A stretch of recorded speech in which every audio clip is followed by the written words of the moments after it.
My hometown area may not be what some people deem as a UFO hotspot, but that doesn't mean we don't have our own experiences. Last episode I told you about one sighting, but ironically, I saw another. Because after all, I'm always staring at the sky, watching and waiting. But I'm not the only witness to these aerial phenomena, nor will I be the last. As we dive back into history and look at the various eyewitness accounts, you will soon find that I'm not alone. I'm Van Holsing, and you're listening to Life, the Universe, and Everything in Between. The 1966 flap in Newcastle and Ellwood City area is legendary in local circles, largely because of the involvement of public officials like Louis Lefty DeCarbo. While many people outside the area only know about the national cases, DeCarbo's willingness to treat these sightings with professional seriousness helped define that era for Lawrence County. Louis Lefty DeCarbo was a Newcastle police officer and later a long-serving Lawrence County commissioner. In the spring of 1966, he was at the center of a massive wave of sightings. He didn't just hear the reports. He was one of the officers who actively went out to investigate them. He famously described seeing a bright, glowing object over Newcastle that was so intense he could see the details of the surrounding landscape as if it was daylight. DeCarbo's involvement is most often linked to the April 17, 1966 incident, the same night as the famous Portage County chase. That morning, 2 Ohio deputies chased a craft for 86 miles across the state line into Pennsylvania. As they crossed into our area, local officers, including those from Newcastle and Conway, were alerted.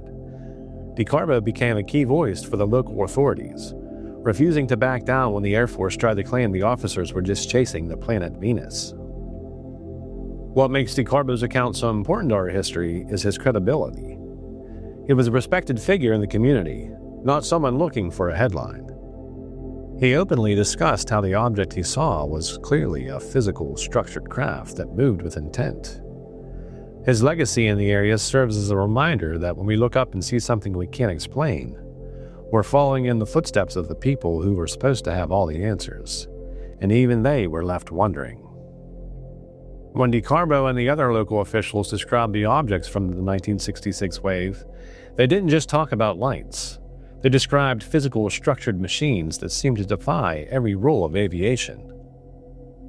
Because DeCarbo was a police officer, his descriptions were technical and grounded. He and the other responding officers in the Newcastle and Beaver County area described the object as being 30 to 45 feet wide and about 15 to 25 feet tall. Some officers noted a metallic-looking dome on top and a protrusion that looked like a thick antenna or stabilizer coming off the rear. It had also been described as a glowing football or an overturned ice cream cone. The object just didn't have a glow. The light was described as a dazzling blue-white brilliance, similar to that of an arc welder.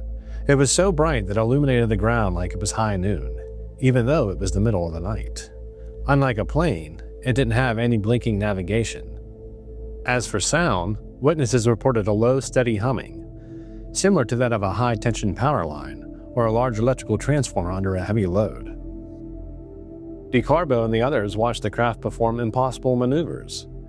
It would hover perfectly still, then suddenly shoot vertically or horizontally at speeds no jet of that era can match. During the chase into Conway, the officers noted that the object would move behind telephone wires and then back in front of them, proving that it was a physical object at low altitude and not a distant planet or star. In 1973, the reports were coming in so fast that investigators like Stan Gordon could barely keep up. In our local area, specifically Beaver County, one of the most significant sightings involved a father and son who were hiking in the woods. They reported seeing a classic, metallic UFO hovering in a field, while also spotting a large, hairy Bigfoot-like creature walking parallel to them. The creature appeared to be holding a glowing orb and was heading directly towards the hovering craft. These 1973 sightings introduced a variety of new craft shapes to the local lore. While the 1960s were dominated by footballs and cones, the 73 wave featured triangles, cigars, and arrowhead-shaped objects. In many of these cases, witnesses described a pulsing light that would change color or intensity before performing impossible maneuvers. The tension in the area was so high during the fall of 1973 that local men reportedly formed an armed watch group to patrol the woods around their homes. From Newcastle down to Beaver, the community was on edge as glowing objects and strange creatures were reported near private farms and hiking trails. This era solidified western Pennsylvania as a major hotspot for interdimensional theories, suggesting that these two types of phenomena, the crafts and the creatures, were coming from the same source.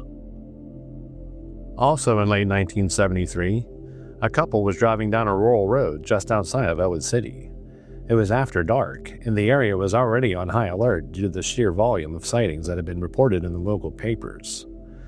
As they drove, they noticed a bright, pulsing light in the sky that seemed to be following their vehicle. The husband, who was driving, slowed down to get a better look, thinking it might be a low-flying plane from a local airfield. However, the object was completely silent. As they watched, the single light performed a cellular division. It split into two identical glowing spheres that began to move in perfect synchronization. The couple reported that the objects eventually descended toward a wooded ridge. At that point, they experienced a sensation common in these 1973 cases. A dead silence where all the forest noises, crickets, wind, etc., completely stopped, and feeling a heavy static electricity filled the car. They didn't wait to see if the objects landed. They sped away and later shared their account with local researchers. In the late summer of 1977, the quiet of a local farm near Ellwood City was shattered by an encounter that moved beyond a simple light in the sky. As a local farmer was finishing his evening chores, he felt a low-frequency vibration, a hum that seemed to resonate in his very bones. Looking up, he saw a massive, circular craft, roughly the size of a small house, descending silently over his back pasture.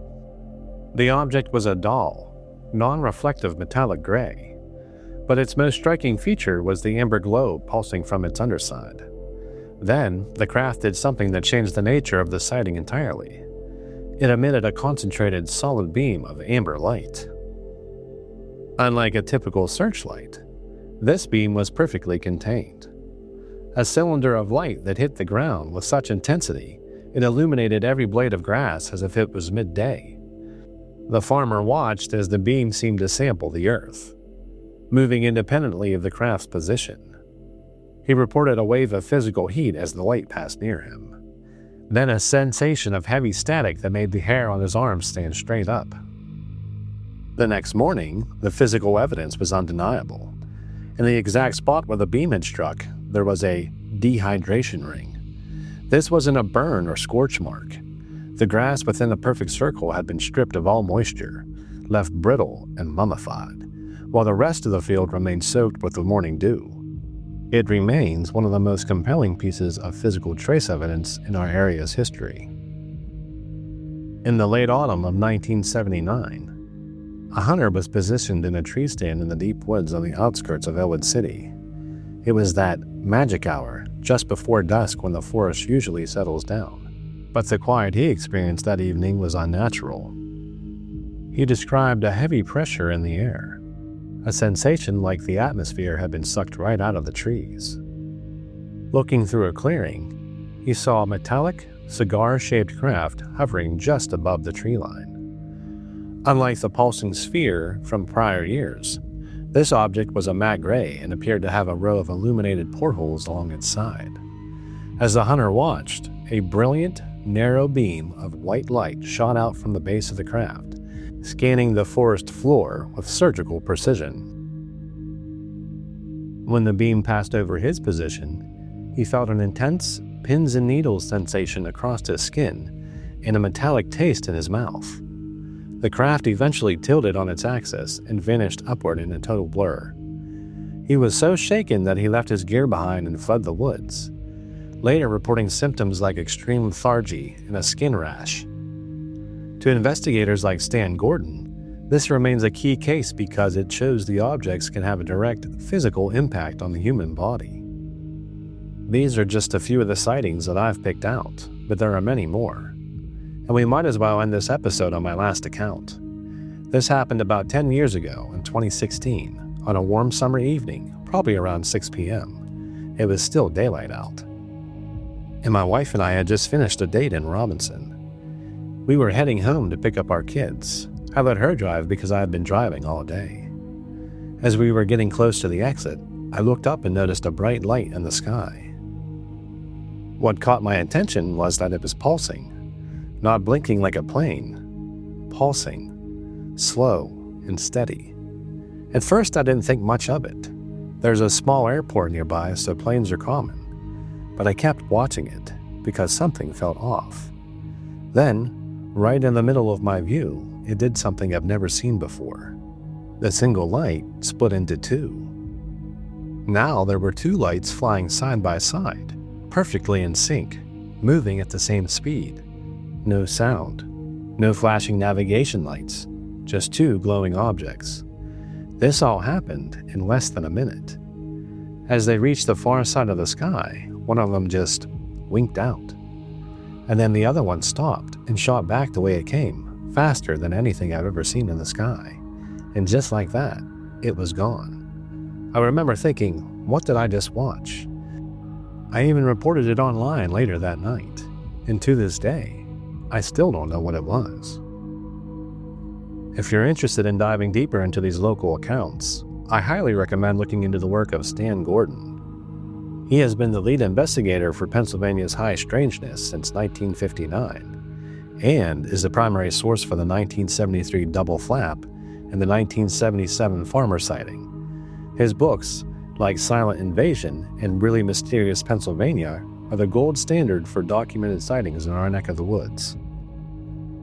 You can also look into the Project Blue Book archives for the official military reports on the 1966 wave, or check out the Newcastle News digital archives from April 1966 to read the original testimonies from local officers like Louis Lefty DeCarbo. That's all for this week. If you have anything you'd like to discuss, you can reach me at theinbetweenpod.com. Or if you just want to say hi, that's fine too.